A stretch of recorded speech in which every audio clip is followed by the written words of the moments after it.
like a Hellcat.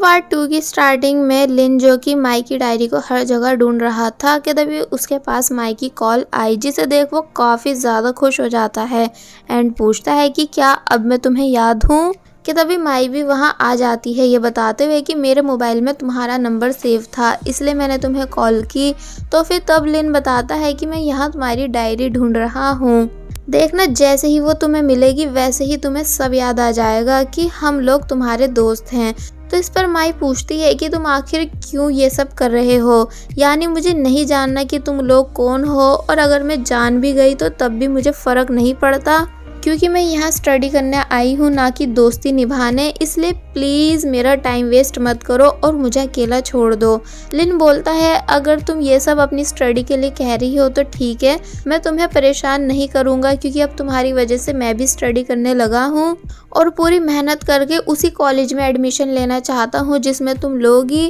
क्योंकि तुम मानो या न मानो तुम मेरे लिए सच में बहुत इम्पोर्टेंट हो। तो इस पर माई कहती है पर मेरे लिए तुम बिल्कुल भी इम्पोर्टेंट नहीं। कि तभी जियांग और शैन ये दोनों भी वहाँ आ गए, इसलिए माई उन तीनों से रिक्वेस्ट करती है कि तुम प्लीज़ मेरा पीछा छोड़ दो, स्पेशली तुम लिन, यानी मुझे तुम्हारी शक्ल भी नहीं देखनी। और फिर वहाँ से चली गई। लिन जो कि माई की ये सभी बातें सुनने के बाद सदमे में था कि तभी उसके ब्रेन में काफ़ी तेज़ पेन होता है और फिर वह तभी बेहोश हो जाता है। नेक्स्ट सीन में लिन हॉस्पिटल में है जहाँ डॉक्टर बताते हैं कि अब लिन पहले से ठीक है। तो ये सुन सभी को सांस आई एंड अब क्योंकि काफ़ी रात हो चुकी थी इसलिए लिन की मदर जियांग और शैन से वापस घर जाने को बोलती हैं, मगर माई अब भी वहीं थी, जो बात जियांग और शैन को काफ़ी ज़्यादा अजीब लगी। अब हमें माई और लिन की मदर के बीच की कन्वर्सेशन दिखाई गई जहां वो माई से कहती हैं कि मुझे पता है कि तुम लिन के लिए वरीड हो, मगर तुम्हारा उससे दूर रहना ही ठीक है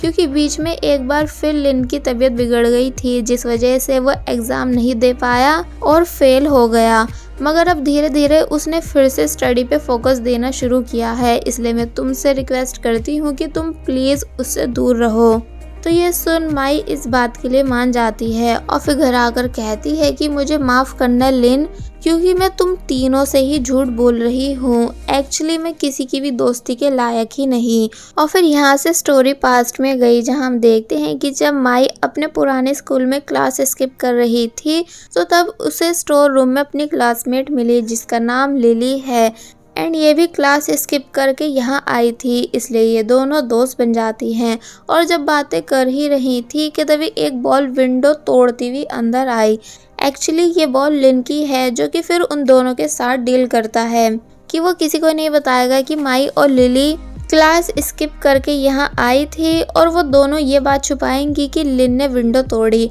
और फिर होना क्या था, माई और लिली इस दिन के बाद से बेस्ट फ्रेंड बन गई एंड साथ में काफ़ी सारा टाइम स्पेंड करती हैं, यानी बार बार क्लास स्किप करती हैं एंड साथ में बाहर घूमने भी जाती हैं। कि तभी एक बार लिली ने माई को अपने दिल की बात बताई कि वो लिन को काफ़ी ज़्यादा लाइक करती है जब से उसने उसे स्टोर रूम में देखा था। तो ये सुन माई हैरान रह गई और अपनी फ्रेंड के लिए काफ़ी ज़्यादा खुश होती है, जिसके बाद फिर माई ने लिली के लिए एक प्लान रेडी किया कि वो अपनी साइकिल ख़राब होने का बहाना करेगी ताकि लिन लिली को लिफ्ट दे सके। जिसके बाद फिर ऐसा ही होता है, यानी जब लिन ने लिली को परेशान देखा तो वो लिली को अपनी बाईसाइकिल पे बिठाकर ले जाता है। जिन दोनों को साथ में जाता देख माई खुश हो रही थी। और फिर जब ये दोनों कैंटीन में लंच कर रही थी कि तभी लिन भी इनके पास आकर बैठ गया क्योंकि अब वो भी इन दोनों का दोस्त बन चुका है। जिसके बाद ये तीनों हमेशा साथ में टाइम स्पेंड करते हैं एंड काफ़ी ज़्यादा खुश रहते हैं। इसका मतलब ये कि लिन माई का पुराना दोस्त है। प्रेजेंट में ये सभी बातें याद करते हुए माई ने अपनी डायरी को ड्रॉ में रख दिया और फिर वह स्कूल के लिए चली जाती है, मगर स्कूल में आने के बाद भी वो एक बार फिर लिन को इग्नोर कर रही थी, जिसके इस सब बिहेवियर से लिन हमेशा की तरह परेशान हुआ। शैन जियांग से कहती है आई थिंक कुछ तो गड़बड़ है, क्योंकि माई कहती है कि उसे लिन बिल्कुल पसंद नहीं, जबकि उस दिन वो लेट नाइट तक हॉस्पिटल में लिन के लिए रुकी थी। इसलिए फिर जियांग माई के बारे में इंफॉर्मेशन कलेक्ट करने लगा नेक्स्ट डे जियांग और शैन माई को मिलने के लिए बुलाते हैं एंड उससे पूछते हैं कि आखिर तुमने हमसे सभी बातें झूठ क्यों कही कि तुम्हें सिंड्रोम प्रॉब्लम है जबकि तुम्हें कोई बीमारी नहीं, और साथ ही तुम उसी स्कूल में पढ़ चुकी हो जहां पहले लिन पढ़ता था। इसका मतलब ये है कि तुम लिन को बहुत टाइम पहले से जानती हो, मगर तुमने इस बात को भी छुपाया। और ये लिली कौन है जिसका कनेक्शन तुम दोनों से है। तो ये सभी बातें सुन माई शॉक रह जाती है और फिर काफ़ी ज़्यादा रोने के बाद बताती है कि वो उन सभी से स्टार्टिंग से झूठ कह रही थी। एक्चुअली जिसकी याददाश्त गई है वो मैं नहीं बल्कि लिन है। तो ये सुन जियांग और शेंग दोनों ही हैरान रह गए। और अब यहाँ से एक बार फिर स्टोरी पास्ट में गई जहाँ हम देखते हैं कि लिन, लिली और माई ये तीनों पिकनिक पर आए हुए हैं एंड काफ़ी सारी फोटोज भी क्लिक करते हैं। फिर जब लिली और माई बोर्ड में बैठी हुई होती है तो तब लिली बताती है कि मैंने लव लेटर लिखकर उसे लिन की बास्केट में रख दिया है। तो ये सुन माई खुश होने लगी और कहती है कि क्या बात, इसका मतलब तुम आज फाइनली लिन से अपनी फीलिंग कन्फेस करने वाली हो। और फिर जब जैसे लिन ने बास्केट में से लेटर निकाला तो उसे देख लिली एक्साइटेड होने लगी कि तभी बैलेंस बिगड़ जाने की वजह से वो डायरेक्ट पानी में जा गिरती है। माई ये देख काफ़ी ज़्यादा डर गई थी एंड लिली को ऊपर खींचने की पूरी कोशिश करती है, मगर फिर वो भी डायरेक्ट पानी में जा गिरी। और सबसे इम्पोर्टेंट बात यह है कि इन दोनों में से किसी को भी स्विमिंग नहीं आती थी, जिस वजह से अब ये दोनों डूबने लगी थी। लिन भी दूर से इन दोनों को डूबते हुए देख लेता है, इसलिए जल्दी से स्विमिंग करता हुआ वहाँ आया, मगर यहाँ वो सिर्फ माई को बचा पाता है। यानी वो माई को तो पकड़ लेता है मगर लिली को नहीं, जिस वजह से लिली पानी की गहराई में चली गई एंड वो यहाँ आखिरी बार अपने दोस्तों को देख रही थी।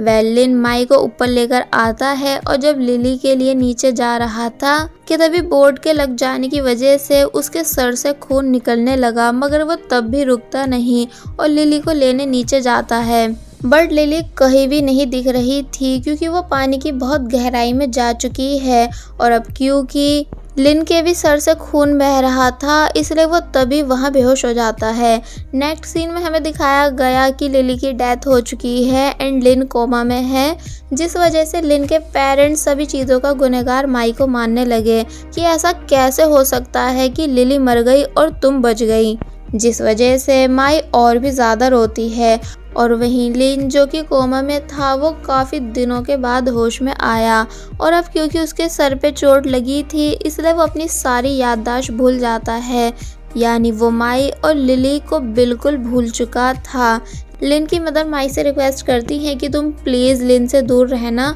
क्योंकि इसी में उसकी भलाई है, और वैसे भी अब मैं उसे यहाँ से लेकर जा रही हूँ। और फिर वो लिन को अपने साथ लेकर कहीं और शिफ्ट हो गई। माई लिन से आखिरी बार मिलना चाहती थी मगर वो मिल नहीं पाती है। और फिर जब जैसे उसने वापस से स्कूल आना शुरू किया तब सब बदल चुका था। यानी बच्चे उससे बोलना छोड़ देते हैं और बल्कि उसे बुली करते हैं क्योंकि उन सभी के हिसाब से माई एक ऐसी बैड लक लड़की है जिसकी वजह से उसकी बेस्ट फ्रेंड की जान गई और लिन कोमा में चला गया।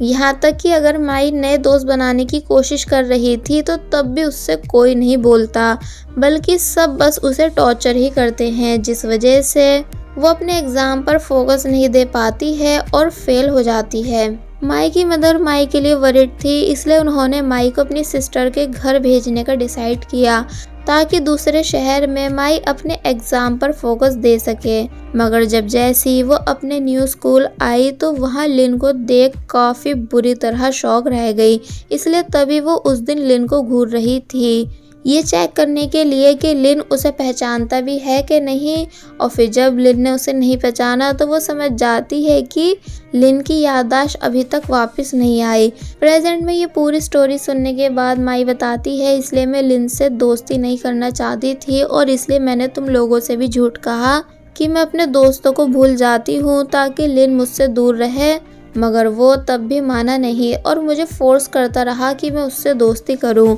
एंड उसी ने मुझे डायरी दिलाई सभी बातों को नोट करने के लिए। धीरे धीरे अब मुझे भी तुम लोगों की कंपनी पसंद आने लगी थी, मगर जब लिन ने मुझे प्रपोज किया तो तब मुझे समझ आया कि मैं ये ठीक नहीं कर रही हूँ, इसलिए मैंने अपनी डायरी को छुपा कर तुम तीनों को भूलने की एक्टिंग की। मुझे पता है कि तुम लोग मुझे कभी माफ़ नहीं करोगे क्योंकि मैं एक बहुत ही बुरी लड़की हूँ, पर मैं तो खुद अपने आप को माफ़ नहीं कर पा रही हूँ, इसलिए मैं स्टार्टिंग से अकेला रहना चाहती थी। पर यहाँ भी मैंने लास्ट में सब बिगाड़ दिया और फिर ज़ोर ज़ोर से रोने लगी, जिसे रोता देख शैन को बिल्कुल अच्छा नहीं लगता, इसलिए वो माइक को हक कर उसे चुप कराती है एंड बिलीव दिलाती है कि तुम्हारे साथ पास्ट में जो कुछ भी हुआ है वो सिर्फ एक एक्सीडेंट था, यानी उसमें तुम्हारी कोई भी गलती नहीं थी। तो ये सुन माइक को थोड़ा बहुत रिलैक्स फील हुआ और फिर वो उन दोनों से रिक्वेस्ट करती है कि तुम दोनों प्लीज़ मेरी हेल्प करो लिन को मुझसे दूर रखने में, क्योंकि तुम भी चाहते होंगे कि वो एग्ज़ाम में अच्छे मार्क्स लाए और हमेशा खुश रहे। तो ये सुन जियांग और शैन इस बात के लिए मान गए। नेक्स्ट सीन में माई एक बार फिर लिन को इग्नोर करना शुरू कर देती है, इसलिए लिन उससे बात करने जाने वाला था, मगर जियांग और शैंग उसे रोक लेते हैं एंड वो दोनों लिन को समझाते हैं कि माई तुम्हें बिल्कुल पसंद नहीं करती, इसलिए तुम उसे भूल जाओ, और फिर उसे अपने साथ वहाँ से ले गए। जिसके बाद बस फिर ऐसे ही कई दिन बीत गए और फिर फाइनल एग्ज़ाम का दिन आ गया, जहाँ इन चारों ने ही एग्ज़ाम को बहुत अच्छे से दिया। और फिर आफ्टर एग्ज़ाम सभी लोग वापस घर जाने लगे कि तभी जियांग की नज़र शैन पे गई, जिसे कोई फ्लावर्स दे रहा था, इसलिए ये देख वो परेशान हो जाता है और फिर रात को शैन से मिलकर फाइनली उसे प्रपोज कर ही देता है, ये बोलकर कि मुझे पता है तुम्हारे चाहने वाले बहुत हैं, इनफैक्ट एक तो तुम्हें सुबह ही प्रपोज कर रहा था, मगर जितना मैं तुम्हें जानता हूँ, तुम्हें समझता हूँ, तुम्हारी केयर करता हूँ, ये सब वो लोग नहीं कर सकते, इसलिए प्लीज़ मेरे लव को एक्सेप्ट करो। ये सब सुन शैन बताने की कोशिश करती भी है कि अरे नहीं ऐसा नहीं है, यानी वो सुबह वाला लड़का मेरा भाई था, मगर जियांग कुछ सुनने को ही तैयार नहीं था, इसलिए शैन ने भी इतराते हुए या कहो भाव खाते हुए जियांग के प्रपोजल को एक्सेप्ट कर लिया, क्योंकि वो तो पहले से ही जियांग को पसंद करती थी। यानी एक तरह से इन दोनों की यहाँ फाइनली हैप्पी एंडिंग होती है। अब नेक्स्ट सीन में हम लिन को देखते हैं जो कि जियांग के साथ है और उससे पूछता है कि क्या तुम्हें पता है माई कौन से कॉलेज के लिए अप्लाई करने वाली है, क्योंकि मैं भी उसी कॉलेज में जाऊंगा। तो ये सुन जियांग उसे एक बार फिर समझाता है कि लिन तुम प्लीज़ माई पर से गिव अप कर दो, क्योंकि वो तुम्हारे साथ नहीं रहना चाहती, और अगर तुम मुझे अपना दोस्त मानते हो तो तुम प्लीज़ उसे भूल जाओ। तो ये सुन लिन जियांग से लड़ाई करने लगा कि वो क्यों उसे माई से दूर करना चाह रहा है, और यहाँ इन दोनों की लड़ाई इतना ज़्यादा बढ़ जाती है कि ये दोनों डायरेक्ट स्विमिंग पूल में जा गिरे, जिस वजह से लिन को अपने पास्ट के सभी सीन नज़र आते हैं और यहाँ फाइनली लिन की याददाश्त वापस आ गई। इसलिए जब जियांग उससे पूछता है कि क्या तुम ठीक हो, तो इस पर लिन उससे लिली और माई के बारे में पूछता है कि क्या मेरी दोनों दोस्त ठीक हैं। तो ये सुन जियांग भी हैरान रह गया कि फाइनली लिन को सब याद आ चुका है, इसलिए वो लिन को वो सभी बातें बता देता है जो माई ने उसे बताई थी, ये बोलकर कि माई खुद को सभी चीज़ों का जिम्मेदार समझती है, इसलिए उसने मुझे और शैन से तुम्हें ये बातें बताने से मना किया था, एंड आज वो शहर छोड़ के जा रही है। तो ये सुन लिन ने भागना शुरू कर दिया माई को रोकने के लिए, क्योंकि वो नहीं चाहता कि माई उससे दूर जाए। बट अब काफ़ी देर हो चुकी थी, यानी माई अपना सिम कार्ड तोड़ने के बाद रोते हुए बस में बैठकर चली जाती है। और फिर जब लिन माई की आंट के घर पहुंचा और उसे पता चलता है कि माई चली गई, तो ये सुन उसे बहुत ही ज़्यादा बुरा लगता है। अब नेक्स्ट सीन में हम लिन को लिली के घर देखते हैं, जहां लिली का भाई लिन को लिली का आखिरी सामान दिखाता है, जो सब लिन और माई से रिलेटेड है, कि वो अपने दोस्तों को कितना ज़्यादा पसंद करती थी। कि तभी उस सामान में से उसे लिली का वही लव लेटर मिला जो लिली ने लिन के लिए रखा था, इसलिए उसे देख लिन और ज़्यादा उदास हो जाता है। फिर ये सभी डिनर करते हैं, जहाँ लिली के पेरेंट्स लिली की बहुत सारी बातें कर रहे थे कि उनकी बेटी ऐसी थी वैसी थी और तुम्हें और माई को सबसे ज़्यादा प्यार करती थी। तो ये सब सुन लिन बहुत बुरी तरह रोने लगता है, क्योंकि उसे अपनी दोस्त लिली के जाने का काफ़ी ज़्यादा दुख है। लिली के डैड कहते हैं शुरू में हम माई पर गुस्सा थे, मगर बाद में हमें रियलाइज़ हुआ कि ये सब सिर्फ एक्सीडेंट था, इसलिए अब हम किसी को भी अपनी बेटी की मौत का जिम्मेदार नहीं मानते। और वहीं दूसरी तरफ माई जो कि वापस अपने घर आ चुकी है और अब उसे वापस घर आए हुए भी काफ़ी दिन हो चुके थे कि तभी उसके घर एक पार्सल आया जिसके अंदर लिन की पुरानी डायरी थी, यानी उस टाइम की जब वो माई और लिली का दोस्त था। तो ये देख माई शॉक रह जाती है। डायरी में लिन बताता है कि वो स्टार्टिंग से लिली को नहीं बल्कि माई को पसंद करता था। जब उसने माई को फर्स्ट टाइम देखा था तभी से वो उसे लाइक करने लगा था। और फिर जब एक दिन माई उसे स्टोर रूम में मिली तो वो उसे वहाँ देख बहुत ही ज़्यादा खुश हुआ। एंड लिली की भी हमेशा मदद वो सिर्फ माई की वजह से ही किया करता था, क्योंकि लिली माई की बेस्ट फ्रेंड थी, जिस वजह से वो हमेशा लिली से माई के बारे में पूछा करता था। यानी स्टार्टिंग से लिन का लव माई थी। तभी याददाश्त भूलने के बाद भी वो माई पर से गिव अप नहीं कर पाया, क्योंकि उसके दिल में शुरू से सिर्फ माई है। जिन सभी बातों को रीड कर माई काफ़ी ज़्यादा सरप्राइज हो चुकी थी, इसलिए तभी लिन से मिलने जल्दी जल्दी उसके घर जाती है, मगर लिन अपने घर में नहीं था। इसलिए माई लिन की मदर से बोलती है, मुझे पता है कि आप मुझे पसंद नहीं करती हो, पर अब मैं और अपनी फीलिंग्स पे कंट्रोल नहीं कर पाऊंगी कि मैं भी लिन को काफ़ी ज़्यादा पसंद करती हूँ, इसलिए आप प्लीज़ मुझे लिन से मिलने दो। तो इस पर लिन की मदर बताती हैं कि ऐसा कुछ भी नहीं, यानी अब मुझे तुमसे कोई शिकायत नहीं, बल्कि तुम्हारी वजह से लिन अपने एग्ज़ाम अच्छे से क्लियर कर पाया और वो मुझे बता चुका है कि तुम उसके लिए कितनी ज़्यादा इम्पोर्टेंट हो, इसलिए तुम और देर मत करो एंड उससे मिल लो, वो इस टाइम स्कूल में है। तो ये सुन माई खुशी खुशी स्कूल की तरफ भागती है और जब जैसी उसी प्लेस आई जो इन लोगों का सीक्रेट प्लेस था कि तभी उसे लिन दिखता है जो कि वहीं बैठा हुआ था एंड माई को देख भागता हुआ उसके पास आता है। माई लिन को सॉरी कहती है क्योंकि उसने लिन से इतने सारे झूठ बोले, मगर लिन उसे थैंक्स करता है वापस आने के लिए। माई लिली का लॉकेट दिखाते हुए लिन को थैंक्स कहती है क्योंकि पार्सल में लिन ने उसको डायरी के साथ लिली का ये लॉकेट भिजवाया था, क्योंकि लिन को ये लिली के सामान में से मिला था। इसलिए माई रोते हुए कहती है कि अब वो इसे पहनकर वो सब करेगी जो लिली करना चाहती थी, क्योंकि वो उसे आज भी मिस करती है। तो ये सुन लिन क्लियर करता है, वैसे लिली की मौत की तुम जिम्मेदार नहीं, यानी वो सिर्फ एक्सीडेंट था, इसलिए अब तुम प्लीज़ खुद को ब्लेम करना बंद करो और मुझे एक और चांस दो अपनी लाइफ में वापस आने के लिए, ताकि मैं तुम्हें हमेशा खुश रख सकूं। तो ये सुन माई और भी ज़्यादा रोने लगती है, जिसे लिन टाइटली हक करके चुप करवाता है। यानी अब ये दोनों फाइनली एक दूसरे के लव को एक्सेप्ट कर चुके हैं। मूवी की एंडिंग में हम इन चारों दोस्तों को साथ में देखते हैं जो कि खुशी खुशी फायरवर्क देख रहे थे, और बस फिर इसी हैप्पी एंडिंग के साथ ये मूवी यहीं पर एंड हो जाती है।